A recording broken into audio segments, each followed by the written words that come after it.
பெரிய இமேஜ் இருக்கிற லீடர் நின்னார் அப்படின்னா வந்து அங்கே வெற்றி பெறதுக்கான வாய்ப்பும் இருக்குது. தாண்டி ராமநாதபுரத்துக்கு வந்தோம் அப்படின்னா நம்ம மத்திய மண்டலம் பேசும்போதே சொல்லியிருந்தோம், விஜய் வந்து மீனவர்களினுடைய வாக்குகள் அதிகமாக இருக்கிற தொகுதியை தான் வந்து சூஸ் பண்ண போகிறார். அந்த மாதிரி தொகுதிகள் தான் பார்த்துக்கிட்டு இருக்காங்க. அப்படிங்கும்போது அதில் வந்து ராமநாதபுரமும் டிக் ஆகுது.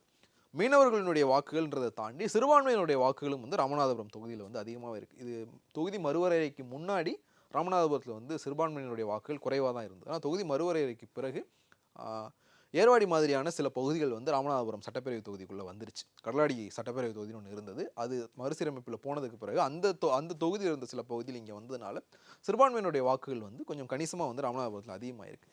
இந்த 2 ஃபேக்டரும் வந்து தனக்கு கை கொடுக்குற ஃபேக்டராக இருக்கும். இன்னொன்று வந்து சொந்த தொகுதி. விஜயனுடைய தந்தை எஸ் ஏ சந்திரசேகர் வந்து ராமநாதபுரம் மாவட்டம் தங்கச்சி மடத்தை சார்ந்தவர். ராமநாதபுரம் சட்டப்பேரவை தொகுதிக்குள்ளே தான் வருது அப்படின்றதுனால ஒரு சொந்த மாவட்டத்துக்குள்ளேயே வந்து போட்டியிடுறதுக்கான ஒரு இதாகவும். இன்னொன்று வந்து சொந்த மாவட்டம். விஜயனுடைய தந்தை எஸ் ஏ சந்திரசேகர் வந்து ராமநாதபுரம் மாவட்டம் தங்கச்சி மடத்தை சார்ந்தவர். ஸோ அதுவுமே வந்து கை கொடுக்கும். ஸோ இந்த மீனவர் வாக்குகள், சிறுபான்மையினுடைய வாக்குகள் இதெல்லாம் சேர்த்து பார்க்கும்போது விஜயனுடைய லிஸ்ட்டில் ராமநாதபுரம் தொகுதியும் வந்து இருக்குது அப்படிங்கிற விஷயங்கள் வந்து சொல்கிறாங்க.